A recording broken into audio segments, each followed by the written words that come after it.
Okay, thank you very much for a nice introduction. I'll present on two topics today. The NTD Skin Games, which won the award yesterday, and also on on a film on leprosy prevention.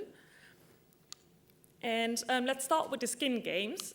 The Skin Games are invented for a project I'm coordinating, which is called PEP for Lab, which is a project on the prevention of leprosy in 3 countries in sub-Saharan Africa, and it's funded by EDCTP in the EU and the LRI. And what this project is focusing on is not only looking for new leprosy cases, but also looking for other skin NTDs and other common skin diseases. And this is because WHO promotes an integrated skin screening for NTDs as it's more cost efficient, and it's ethically better if you look at a patient and you see that he doesn't have leprosy, but he has another skin NTD, but you send him away because you're only looking for leprosy. That's not the way to go. So we're now trying to see if we can actually implement leprosy services while also looking for the skin NTDs. And this is a bit of a challenge, as in the countries where we are working now, there is a massive shortage of dermatologists. For example, in Mozambique, there are only 16 dermatologists on a population of 27 million. And if you compare that to, for example, the UK, that's a massive difference. So a lot of people don't have access to specialized dermatological care. And therefore, WHO says, well, you know, task shifting could be useful here, that community health workers, or general health workers, they need to receive basic training so they can also provide dermatological care and perform skin screening. And this sounds like a really good idea, but what we know from the field is that basic health workers usually don't have the knowledge to do so, because basic health workers need to know about all diseases, also about diarrhea, malaria, NTDs. It's almost impossible if you look at the amount of training they received. And there is some research in Ethiopia, for example, on general health workers and their knowledge on leprosy. And this article described that only 18% of the general health workers correctly diagnosed leprosy. And besides that, there was still a lot of stigma involved as well, as over 40% of the health workers had negative attitudes towards leprosy patients. So there's a real gap here, a knowledge gap we need to bridge. And therefore training is vital, and this is also an important part of the PEP for Lab project. And up to now, when NLR was giving trainings in the field, trainers of trainers, for example, we were usually sending information. So we're giving PowerPoints to health workers, and sometimes there was some interaction going on, like a role play or a quiz. But we noticed still we weren't really sure if all message reached the persons we're talking to. And therefore I did a project with educational consultants to see how we could have better quality trainings for field workers. And well, probably everyone knows this skill is that when you're just reading or hearing information, you only remember 10 to 20%. And you really need to be actively involved doing things yourself with the information to make it really stick. For example, simulating real experiences or having vivid discussions with peers. That really helps to let the information stick for longer than 2 weeks. So what we should include in all trainings from now on is a fun, interactive part. And there need to be hand-on activities, and the field workers need to work together also during the training, because then the collaboration later on will be better. And we like to incorporate technology, because we know they really like that. And it's good you never know what the learning strategies of the peoples are when you're training them. So it's good to have different strategies in training, so at least they find something which appeals to them. And the materials also need to look appealing, and it's important to keep things simple. Because I love to know all the small fun facts when I'm reading stuff. But actually this is not really needed in the field. So you really need to focus on what they need to know and not what's nice to know or nuts to know. So last year I presented on the Skin app, which is an app developed by NLR and also Erasmus Medical Center. And it's offline available, it's free to download. It's available in English, Portuguese, and Oromifa, which is local language in Ethiopia. And it can help workers with screening for skin diseases, but they can also use it as a database with information on how to recognize and treat skin diseases, including skin NTDs. So we included that in the training. This is what it looks like. And then we developed the Skin NTD games. And in the Skin NTD games, we not only include skin NTDs, but also common skin diseases and HIV/AIDS-related skin diseases, as it's sometimes hard to distinguish, for example, between a fungal infection and leprosy. So therefore, it's important that they are both in the game. So we designed skin diseases flashcards with 29 cases on it. And it's basically what a lot of people did maybe in primary school, where you had a card, and then when you turn around, the answer is on it. So that's the flashcards. And we designed skin sign and symptom memory with 48 cards, where people can look for example, cracks, and they'll see what that looks like on a photo, and then they combine those. So the skin games are now being used in Ethiopia, Mozambique, and Tanzania as part of the PEP4Lab project. But they're also going to be used in Nigeria soon. And we received a lot of interest from other countries and also from medical schools from the US, for example, because this is such a nice interactive way to learn about skin NTDs. So we're looking for opportunities to further develop it. And also we're doing capacity assessment to see if it actually works in the training. And if, so we're expecting to write some articles on that in the upcoming 3 years. So what we're working on now is we're updating the content of the skin games.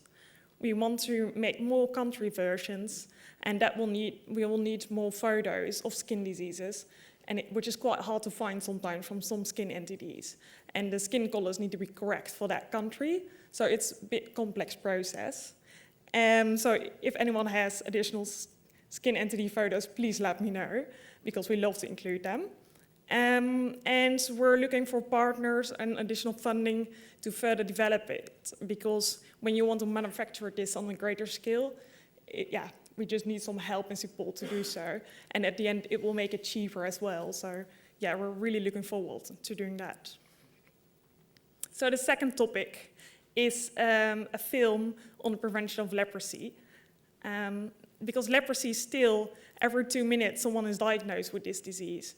And 10% of those new patients are children. And what we see is that if you don't treat leprosy in time, people can suffer from disabilities. And at the moment, 2 million people in the world are suffering from leprosy-related disabilities.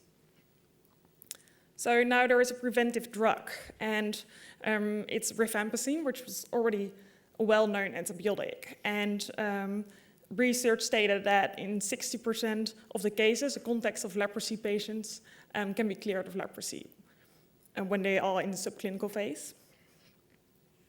And it's a low-cost intervention, well accepted by communities, and WHO also included it in the guidelines.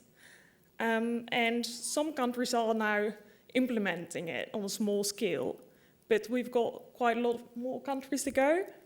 So we thought, how do we share the story on SDR-PEP and leprosy prevention in the field? And therefore, we thought we need to really focus on our target group, which would be local politicians and policymakers. And we thought it would be nice to make a film on SDR-PEP and telling the story about why it's important to implement.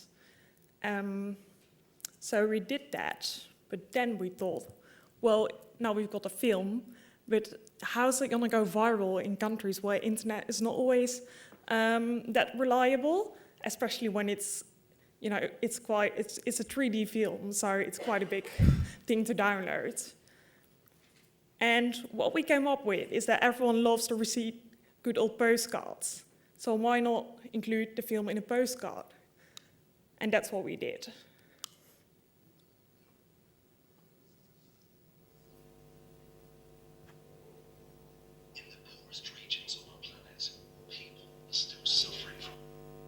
So I've also got it here.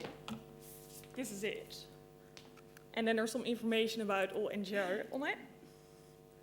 And when you open it, film starts. And this is like, you know, the good old cards with music in it, but now there's a film in it. And then when you open it again, it starts over. So we thought it's really nice if you're on a few, for example, talking to Ministry of Health, that you can actually give a gift, which is a card, but the film is included. So even though when there's no good internet access, they can still see the film, and they can also show it to others. And we hope they like it, so they're actually showing it to everyone. And that then the message on the SDR platform will spread. So this is the film. You're going to see it now. It's less than 2 minutes. And this is the global premiere. So, and we're going to make it more cards, but we'll also spread it online and via social media. In the poorest regions on our planet, people are still suffering from an ancient disease. Despite incredible medical evolution, every year, over 200,000 people are diagnosed with leprosy, including 20,000 children. The number of new leprosy patients per year has been stable for over a decade, even though a cure has been available for a long time. Why? After infection, symptoms can take over 5 years to appear. A correct diagnosis is not easy to make and often comes too late. Discrimination and stigma further prevents people from receiving proper treatment. Meanwhile, people carry and transmit the infection without realizing it. The effect on your country and its people: continuous transmission, lifelong disabilities, ongoing social exclusion, and increased healthcare costs. You can now help break this vicious cycle. How? With a cheap and already available antibiotic, single-dose rifampicin, also called SDR-PEP, is now included in the WHO guidelines on leprosy. This preventive drug is a game-changer in the fight against leprosy. For most people at risk, just one pill prevents them from developing leprosy and further transmitting the disease. However, this intervention is worthless if not widely implemented. That's why we're asking you to help and join our mission. Together, we can bend the curve and stop transmission. Become a change maker and help to end leprosy. Take a step to implement SDR-PEP until no leprosy remains.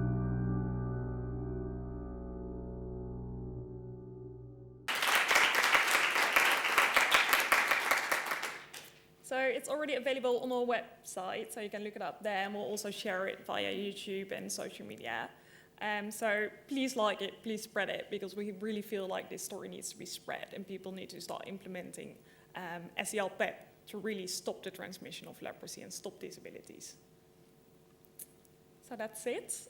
And then the announcement I'd like to make about ISNTD and also InfoLab is that these are 2 online platforms, and they're gathering all the information on InfoLab on leprosy, but ISNTD is gathering all the information on cross-cutting issues on NTDs.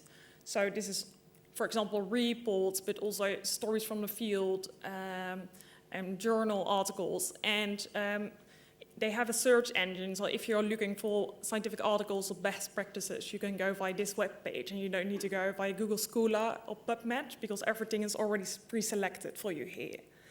And if you have something you'd like to share from this festival, or also after this festival, please send it to ISNTD, because they'd love to share it, so other people can learn from what you did.